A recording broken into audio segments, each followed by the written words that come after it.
তো এবার বক্তৃতা দিতে আসছে মরিয়াম সুলতানা। এবার আপনাদের সম্মুখে বক্তব্য দিচ্ছে মরিয়াম সুলতানা। আসসালামু আলাইকুম ওয়া রাহমাতুল্লাহি ওয়া বারাকাতুহু। আলহামদুলিল্লাহি রাব্বিল আলামিন। আসসালাতু ওয়াসসালামু আলা রাসূলিল কারীম, আম্মা বাদ।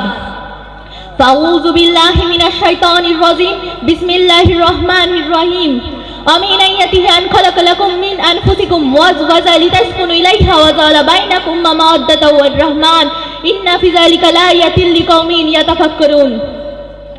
অতঃপর আজকের এই সভার মাননীয় সভাপতি মহাশয়, উপস্থিত অতিথিবৃন্দু ও মহামান্য বিচারক মণ্ডলী এবং আমার সামনে বসে থাকা শ্রুতি শ্রোতা মণ্ডলী, সকলকে জানাই আমার আন্তরিক সালাম ও অভিনন্দন। আজকের এই সাংস্কৃতিক অনুষ্ঠানে আমি আপনাদের সম্মুখে যে বিষয়টি নিয়ে আলোচনা করতে চলেছি সেটি হলো নারী শিক্ষার গুরুত্ব। ইসলামের আগে জাহেলি যুগে নারীদের কোনো গুরুত্ব ছিল না তাদের মান, ছিল না তাদের মর্যাদা। এমনকি সেই যুগে শিশু কন্যাকে জীবন্ত কবর দেওয়া হতো। আর যদি কোনো ঘরে কন্যা সন্তান জন্মগ্রহণ করত, তাহলে সেই ঘরের মালিকের মুখ কালো হয়ে যেত, রাগে ক্ষোভে দুঃখে তার মুখ লাল হয়ে যেত। মনে হতো সে যেন মানুষের সামনে যেতে লজ্জাবোধ করত, সে যেন মাটির তলায় তলিয়ে যাচ্ছে, এমনটা তার মনে হতো। সেই যুগ, যে যুগে নারীদের উপর জুলুম অত্যাচারের আগুন দাও দাও করে জ্বলছিল, তারপর ইসলাম এলো। ইসলাম এসে নারীদের মর্যাদা ফিরিয়ে দিল নারীদের সম্মান, ফিরিয়ে দিল নারীদের স্বাধীনতা, ফিরিয়ে দিল নারীদের অধিকার। তাই তো মহানবী সাল্লাল্লাহু আলাইহি ওয়াসাল্লাম তার পাক জবানে ঘোষণা দিয়েছেন যে মায়ের পায়ের তলায় সন্তানের বেহেশত। সম্মানীয় শ্রোতা মণ্ডলী, এছাড়াও নবী করিম সাল্লাল্লাহু আলাইহি ওয়াসাল্লাম আরও বলেন যে পৃথিবীর যত বড়ই মহান পুরুষ হোক না কেন, তার জন্মধাত্রী হলো একজন নারী, অর্থাৎ সে তার মা। সম্মানীয় শ্রোতা মণ্ডলী, ইসলাম নারীদের মর্যাদা দিয়েছে নারীদের সম্মান।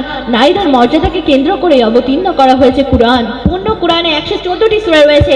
114টি সূরার মধ্যে একটি সূরা হলো সূরাতুন নিসা, অর্থাৎ রমণীগণ। এছাড়াও পবিত্র কুরআনে আরও একটি সূরা রয়েছে, যে সূরাটির নামকরণ করা হয়েছে একজন মহিলার নাম দ্বারা, সেটি হলো সূরাতুল মারিয়াম।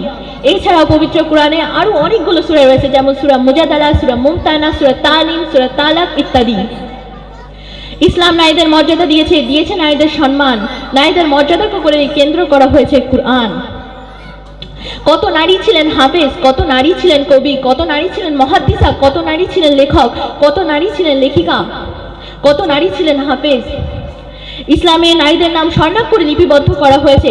কে না জানে বিবি আসিয়া রাদিয়াল্লাহু তাআলা আনহার কথা, কে না জানে বিবি খাদিজাতুল কুবরা রাদিয়াল্লাহু তাআলা আনহার কথা, কে না জানে বিবি আয়েশা রাদিয়াল্লাহু তাআলা আনহার কথা, কে না জানে মারিয়াম আসসালাতু ওয়াসসালামের কথা। একজন নারী হলো একজন পুরুষের বোন, একজন নারী হলো একজন পুরুষের কন্যা, একজন নারী হলো একজন পুরুষের মা, একজন নারী হলো একজন পুরুষের স্ত্রী। ইসলাম নারীদের সৃষ্টি করেছেন মানুষের শান্তিধাত্রী হিসেবে। মহানবী সাল্লাল্লাহু আলাইহি ওয়াসাল্লাম বিদায় হজের ভাষণে বলেছেন, নারীদের প্রতি পুরুষদের সতর্ক করে ওসিয়ত করে গিয়েছেন, একজন নারী পারেন একজন সুন্দর সমাজ গঠন করতে। একজন নারীকে ছাড়া একজন সুন্দর সমাজ গঠনের অস্বীকার করার ক্ষমতা কিন্তু কারুর নেই। একজন নারী হলো একজন সন্তানের প্রথম স্কুল, প্রথম মাদ্রাসা, প্রথম বিশ্ববিদ্যালয় এবং অর্ধাংশ সমাজ। পৃথিবীর একজন বড় মনীষী বলে গেছেন, আমাকে তোমরা একটা শিক্ষিত মা দাও, আমি তোমাদের শিক্ষিত জাতি দেব। আমাকে তোমরা একজন শিক্ষিত মা দাও, আমি তোমাদের শিক্ষিত জাতি দেব। আমাকে তোমরা একটা দিন শিক্ষা মা দাও, আমি তোমাদের সুসভ্য জাতি দেব। তাই তো মহানবী সাল্লাল্লাহু আলাইহি ওয়াসাল্লাম বলেছেন, তরাবুল ইলমি ফারিদাতুন আলা কুল্লি মুসলিমি ওয়া মুসলিমা, অর্থাৎ প্রত্যেক মুসলিম নরনারীর উপর এলেম শিক্ষা করা ফরজ। তাই তো আসুন নারী শিক্ষার ভূমিকা পালন করি, তারা যেন হেজাব ও পর্দার মধ্য থেকে সুশিক্ষায় শিক্ষিত হতে পারে সেদিকে খেয়াল রাখি, আর এই সমাজ গঠনের কাজে লাগি, এবং যারা এই সমাজ গঠনের কাজে নেমেছে তাদেরকে সহযোগিতা করি।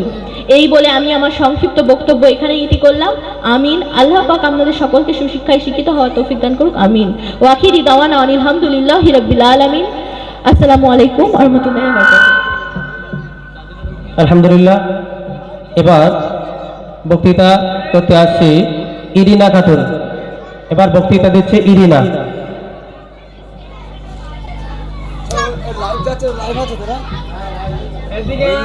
আসসালামু আলাইকুম ওয়া রাহমাতুল্লাহি ওয়া বারাকাতুহু।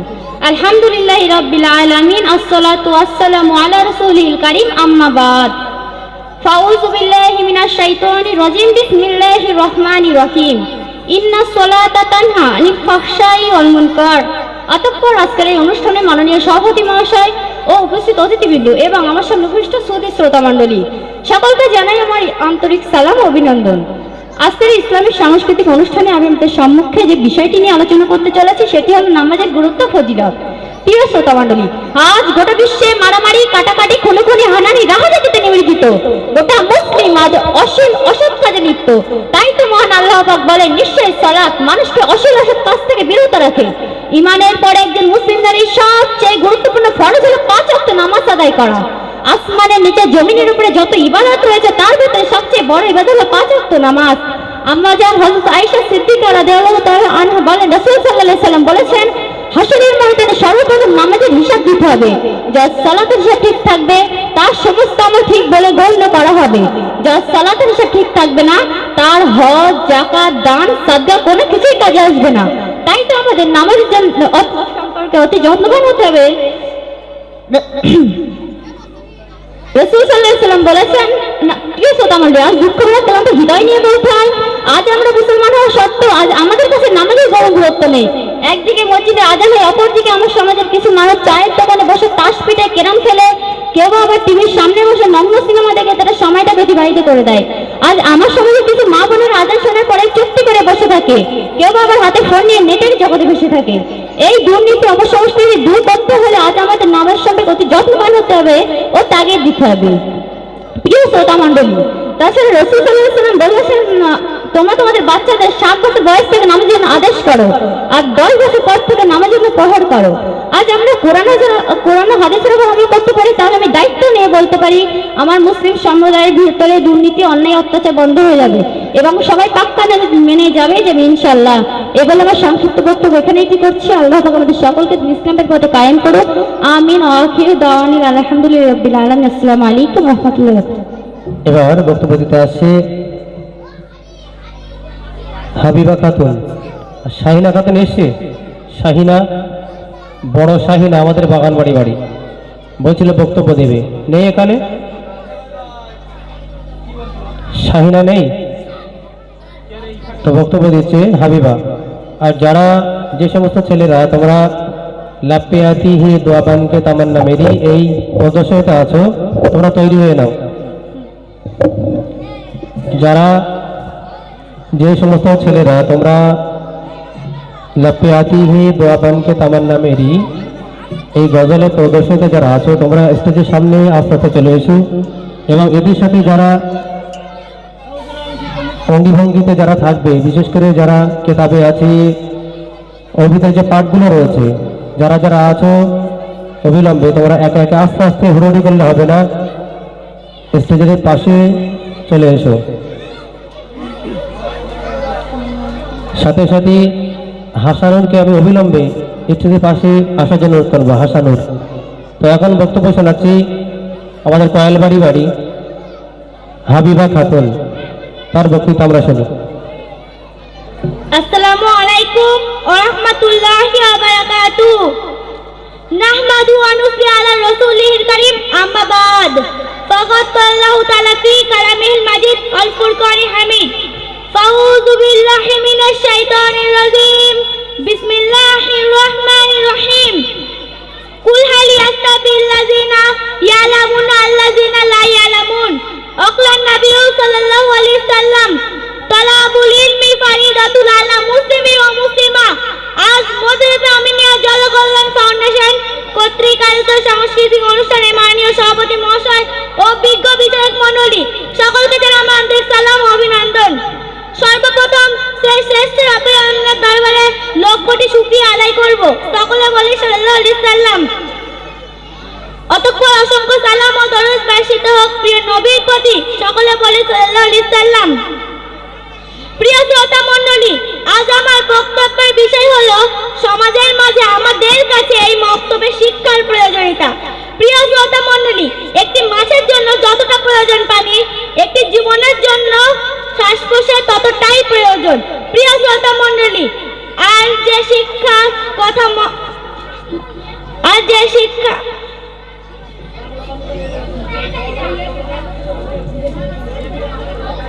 ঠিক ততটাই প্রয়োজন এই সমাজের মাঝে এই মক্তব্যের শিক্ষার প্রয়োজনীয়তা। আর এই মক্তব থেকে এই শিক্ষা দেওয়া হয় যে শিক্ষা নবী করিম সাল্লাল্লাহু আলাইহি সাল্লাম মক্কা নগরীতে দারুল আরকাম নামক স্থানেতে দিয়েছিলেন। ঠিক সেখান থেকে সাহাবা ও তাবেঈনের কাছ থেকে মুহাম্মাদের কাছে উম্মত ও রিসালাতের নূর পৌঁছেছে। ঠিক সেই শিক্ষা আজ বর্তমানে এই মক্তব থেকে দেওয়া হয়। প্রিয় শ্রোতা মণ্ডলী,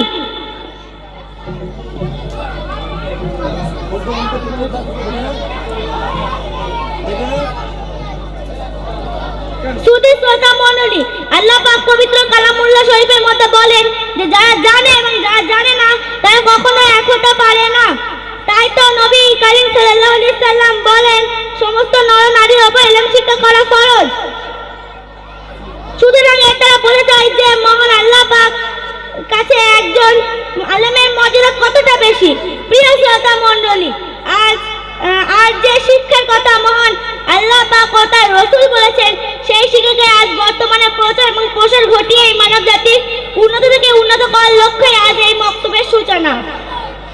প্রিয় শ্রোতা মণ্ডলী, আজ মদিনা আমিনিয়া জনকল্যাণ ফাউন্ডেশনের পরিচালনায় ও সমস্ত গ্রামবাসীদের সহযোগিতায় আজ এই মক্তব সুনাসের সাথে চলেছে।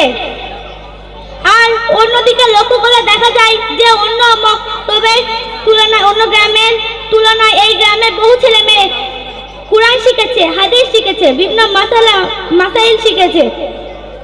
এখানে ইসলামিক সমাজ কালচারের উপর সমাজ গড়ার দোয়ায় কত মানুষ দিনের ছায়ার তলে এই মক্তবে এসেছে।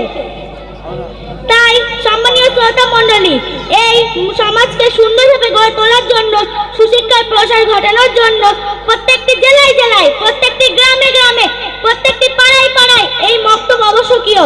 পরিশেষে আমি আল্লাহ পাকের কাছে এই দোয়া করব যে আল্লাহ পাক সকলকে যেন এই মক্তবের প্রতি যত্নবান হওয়ার তৌফিক দেন। আসসালামু আলাইকুম ওয়া রাহমাতুল্লাহি ওয়া বারাকাতুহু। মাশাআল্লাহ, খুব সুন্দর হয়েছে। এবার বক্তব্য আসছে শাহিনা, বাগানবাড়ি শাহিনা। তৈরি থাকবে নাসরিন, তৈরি থাকবে নাসরিন।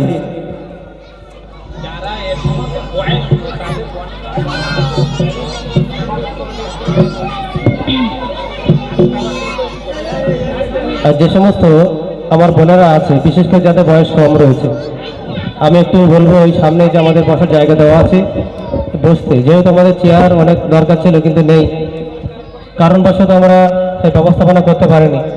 তো একটু যদি মেহরবানি করে এই মুখের চেয়ারগুলো একটু পিছিয়ে দিয়ে, আর যে সমস্ত আমার মানে মহিলারা আছে বয়স্ক, তাদেরকে চেয়ারগুলো আমরা দিয়ে দিই। পিছনে অনেক বয়োজ্যেষ্ঠ যাদের দাঁড়ানোর অসুবিধা, এমন অনেক মায়েরা আছে, তাদেরকে আমরা চেয়ারটা দিই। আর যারা আমাদের বয়স কম রয়েছে, একটু আমার বোনেরা, আমরা সামনে বসে যাই। হ্যাঁ, যারা একটু মেহরবানি করে বসি, এর জন্য অনেক ফজিলত রয়েছে, যে বয়স্কদের বসার জায়গা যেও করে দিতে পারে, সেও তো আমাদের মায়েরা, আমাদেরই তো মা তারা। এই জন্য যেহেতু আমরা চেয়ারের ব্যবস্থা করতে পারিনি, হ্যাঁ, সেই জন্য ওই সুইটিকে আগে তুলে দাও, সুইটি। আমি এবার নাম ধরে বলবো। এবার সামনে বসার জায়গা আছে, আমি হালিম ভাই আছে আর খালেক ভাই আছে, আমি এদেরকে বলবো যে বসার জায়গাটা ঝেড়ে আরো ঠিক করে দেওয়ার জন্য। আর ভাইরা যারা আছে তারাও চাইলে মানে এই সাইডে বসতে পারি। ডান সাইডে আমার যুবক ভাইরা বসে যায়, বা সাইডে এই সাইডে আমরা মেয়েরা বসি। আমার এই সাইডে অনেকেই দেখতে পাচ্ছি, হাবিবা আছে, আরো কে কে আছে আমি সব দেখতে পাচ্ছি, সবাই তো চিনি আমি। যারা আমাদের বয়স কম মেয়েগুলো, আমরা একটু সামনের দিকে চলে আসি, আমরা এখানে চলে আসি। একটু পরে কুইজ হবে, কুইজ কন্টেস্ট হবে, সুন্দর সুন্দর প্রশ্ন থাকবে, হ্যাঁ, এবং আকর্ষণীয় অনেক পুরস্কার দেওয়া হবে হাতে হাতে একেবারে। আমরা একটু কথা কম বলি, আমরা একটু গুটি গুটি পায়ে এগিয়ে আসি। তো এখন আপনাদের সম্মুখে বক্তব্য দিচ্ছে শাহিনা, তার বক্তব্য আমরা শুনতে থাকি। আসসালামু আলাইকুম ওয়া রাহমাতুল্লাহি ওয়া বারাকাতুহু। আলহামদুলিল্লাহ ওয়াহদা, আসসালাতু ওয়াসসালামু আলা মান্না নাবিয়্যা নবী, আম্মা বাদ, আউযু বিল্লাহি মিনাশ শাইতানির রাজীম। বিসমিল্লাহির রহমানির রহিম। লাকাদ কানা লাকুম ফি রাসূলিল্লাহি উসওয়াতুন হাসানাহ বাইতুল লিমউতিন। সাদাকাল্লাহুল আযীম। وقال الذي النبي صلى الله عليه وسلم بيت الموت ممات الأخلاق إلى آخر حديث أو كما قال عليه وسلم. মধ্যফিফা আমিনিয়া ফাউন্ডেশন আজকের বক্তৃতা মজলিসের বিচারক মণ্ডলী এবং জাতির মাতারগণ, বিজ্ঞ পরিচালক উলামাগণ, আমার সামনে বাংলার অঞ্চল থেকে প্রিয় ছাত্রছাত্রী ভাই ও বোনেরা, আমার অন্তর থেকে আন্তরিক শুভেচ্ছা ও অভিনন্দন। সেই মহান রব্বুল আলামিনের দরবারে যিনি আমাদেরকে শুকরিয়া জানায়, যিনি আমাদেরকে মাননীয় ধর্ম ও পছন্দনীয় শিক্ষাদান অর্জন করার তৌফিক দিয়েছেন। সকল মহান রব্বুল আলামিনের দরবারে শুকরিয়া জানাই, আলহামদুলিল্লাহ। লোককটি সালাম ও দরুদের মধ্যে সেই মহান রব্বুল আলামিনের আদেশ ও নির্দেশ উভয় জগতের পরিত্রাণ। সকলের অন্তর থেকে আমরা সালাম পাঠ করি সাল্লাল্লাহু আলাইহি ওয়াসাল্লাম। আমি যেটি বলবো সেটি সুদ, ঘোষ ও ব্যভিচারীর ঘটনা। তো নবী করিম সাল্লাল্লাহু আলাইহি ওয়াসাল্লামের অভ্যাস ছিলেন প্রত্যেক ফরজ নামাজের শেষে যে সাহাবীগণ, তোমাদের কিছু বলার, যদি কিছু প্রশ্ন করার থাকে আমাকে জিজ্ঞাসা করো, আমি যথাযথভাবে উত্তর দিতেন নবী করিম সাল্লাল্লাহু আলাইহি ওয়াসাল্লাম। তো নবী করিম সাল্লাল্লাহু আলাইহি ওয়াসাল্লাম একদিনকে বলেন, সাহাবীগণ তোমাদেরকে কিছু জিজ্ঞাসা করা আছে। কেউ কিছু না বলে নবী করিম সাল্লাল্লাহু আলাইহি ওয়াসাল্লাম বলেন, হে সাহাবীগণ, আমি আজকে তোমাদের একটা বক্তব্য, আমি একটা ঘটনা বলছি, এটা নবীদের সম্পর্কে, এতে বিন্দু পরিমাণেও সন্দেহ কিছু নেই। তো নবী করিম সাল্লাল্লাহু আলাইহি ওয়াসাল্লাম বললেন, আমি কাল রাতে যখন ঘুমিয়ে পড়ি তখন দেখতে পেলাম দুইজন ব্যক্তি এসে আমাকে হাত ধরে নিয়ে চলে যাচ্ছে। তো সেই দুইজন ব্যক্তি যখন আমাকে হাত ধরে নিয়ে যেতে, খুব পবিত্র জায়গায়, তো হাত ধরে নিয়ে যাওয়ার পরে খানিকক্ষণ দেখতে পেলাম সামনেই একজন ব্যক্তি দাঁড়িয়ে আছে। তো আরেকজন ব্যক্তি তার হাতে অস্ত্র আছে, সে অস্ত্র দিয়ে তার মাথা চিটতে নিচে আসে। যখন নিচের থেকে চিটছে তখন ওপরে ঠিক হয়ে যাচ্ছে, যখন ওপরে থেকে চিটছে তখন নিচে ঠিক হয়ে যাচ্ছে। তো নবী করিম সাল্লাল্লাহু আলাইহি ওয়াসাল্লাম ভয়ে হতভম্ব হয়ে জিজ্ঞাসা করলেন, বন্ধুগণ ব্যাপার কি?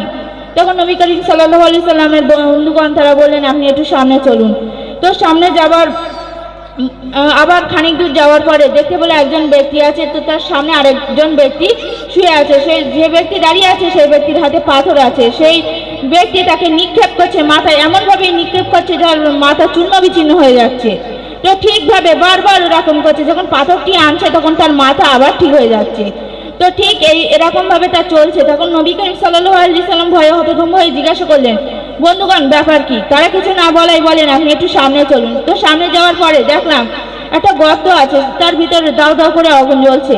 তো সেই দাউ দাউ করে আগুন জ্বলছে উত্তপ্ত, তার সামনে একটা লোক দাঁড়িয়ে আছে, তার ভিতরে অনেক নরনারী পুড়ছে। তো আমি দেখতে পেলাম, তারপরে আমি বন্ধুগণকে জিজ্ঞেস করলাম, বন্ধুগণ ব্যাপার কি? তখন নবী করিম সাল্লাল্লাহু আলাইহি ওয়াসাল্লাম কিছু বললেন না। তখন বললেন, আপনি একটু সামনে চলুন। তো সামনে যাওয়ার পরে নবী করিম সাল্লাল্লাহু আলাইহি ওয়াসাল্লাম আবার সামনে গেলেন, গিয়ে দেখতে পেলেন একজন ব্যক্তি বা নদী স্রোত বা রক্ত, তাতে যে আমাদের নদী স্রোত আছে তাতে রক্ত স্রোত বা সেটা উত্তপ্ত, যেরকম ফুটন্ত পানি হয় ঠিক সেরকম ভাবে ফুটছে। তো একজন সামনে ব্যক্তি দাঁড়িয়ে আছে, তো সেই ব্যক্তি যদি ওপরে উঠে আসে তাকে ধাক্কা মেরে এমন নিচেই পাঠিয়ে দিচ্ছে, তলিয়ে যাচ্ছে বা সে আবারে অনেক দূরে চলে যাচ্ছে। ঠিক এরকম ভাবে নবী করিম সাল্লাল্লাহু আলাইহি ওয়াসাল্লাম আবার জিজ্ঞাসা করলেন, বন্ধুগণ ব্যাপার কি? তারা কিছু না বলাই বলেন, আপনি একটু সামনে চলুন। তো সামনে যাওয়ার পরে দেখলেন এক সুন্দর গাছ, যা কখনো নবী করিম সাল্লাল্লাহু আলাইহি ওয়াসাল্লাম কখনো চোখে দেখিনি। তো এত সুন্দর গাছটা, তখন জিজ্ঞাসা করলেন, এটা কি? তা বলে, আপনি সামনে চলুন না। তারপরে দেখতে পেলেন নিচে একটা লোক বসে আছে। তো দুইজন ব্যক্তি বলছে এই গাছটার ওপরে তুলে দিলে। তারপরে দেখলো অনেক সুন্দর সুন্দর মানুষ, অনেক সুন্দর সুন্দর মানুষ অনেক কাজ কাম ওর ভিতরেই করছে। তাদের অনেক সুন্দর, তার ভিতরে সব ইয়ং ছেলে মেয়ে বা তারা সব আছে, ওর ভিতরে সব ভাগ ভাগ করা আছে। তো নবী করিম সাল্লাল্লাহু আলাইহি ওয়াসাল্লাম গাছের নিচ থেকে লাফিয়ে জিজ্ঞাসা করলেন যে, তোমরা এত কিছু ভ্রমণ করালে, কিন্তু এর উদ্দেশ্য কি? তখন জিজ্ঞাসা করলেন যে প্রথম ব্যক্তি যাকে মাথা চিরছিল সে ছিল মিথ্যাবাদী, বা সে মিথ্যা কথা বলতো, কিন্তু অপরকে বলতো, সেও বলতো বা পরকে বলতো, এরকম ভাবে মিথ্যা কথা ছড়িয়ে যাচ্ছ। তো এরকম ভাবে ঠিক এরকম মিথ্যা কথা বলে আমাদের জীবনে আমরাও ছড়িয়ে যাবে। তো এরকম ভাবে দ্বিতীয় যে ব্যক্তি মাথায় চিরছিল সে একজন আলেম ছিল, কিন্তু সে আলেমটা নিজে জানতো বা কাউকে বলতো না বা নিজে আমল করতেও না, সে আমল কখনো করিনি। দ্বিতীয় যে ব্যক্তি যারা পড়ছিল একটা গর্তের ভিতরে, সেই ব্যক্তি ছিলেন দুনিয়ায় তারা জেনাকারী, তারা জেনা করত বা তাদেরকে ওরকম ভাবে জাহান্নাম পর্যন্ত যতদিন কিয়ামত হবে না ততদিন তাদের ওরকম ভাবে শাস্তি দেওয়া হবে। দ্বিতীয় যে ব্যক্তি ছিলেন সে ব্যক্তি ছিল মিথ্যাবাদী বা চোর ছিল, ডাকাত ছিল। সে চুরি করতো, সন্তানকে মেরে ফেলতো, মা হারা করে দিত তাদেরকে, কখনো মা মেরে ফেলতো, ঠিক এরকম ভাবে হতো। আর যে গাছের তলায় বসেছিল সে গাছটি ছিল জান্নাত, আর যে গাছটার নিচে বসেছিল সে ছিল জিবরাইল আলাইহিস সালাম। আর পাশে যে দুজন ব্যক্তি ছিলেন সেই দুজন ব্যক্তি ছিলেন জিবরাইল আলাইহিস সালাম আর মিকাইল আলাইহিস সালাম। তো তারা বললেন, আপনি যে হুজুর সাল্লাল্লাহু আলাইহি ওয়াসাল্লাম এত কিছু দেখলেন, এইসব হচ্ছে সব কিয়ামত পর্যন্ত এদের আযাব এরকম ভাবে চলতে থাকবে। তো আমরা কখনো যেন আশা করি এসব দিয়ে আমাদের প্রকাশে না হয় বা আমরা মিথ্যা কথার পাশ দিয়ে যেন না চলি। আল্লাহ যেন তৌফিক দেয় আমাদের সৎ পথে চলার। এই বলে আমার বক্তব্য আমি শেষ করছি। এবার বক্তৃতা দিচ্ছে নাসরিন নাহার। বক্তৃতা সর্বশেষ প্রতিযোগিনী নাসরিন নাহার বক্তব্য দিচ্ছে।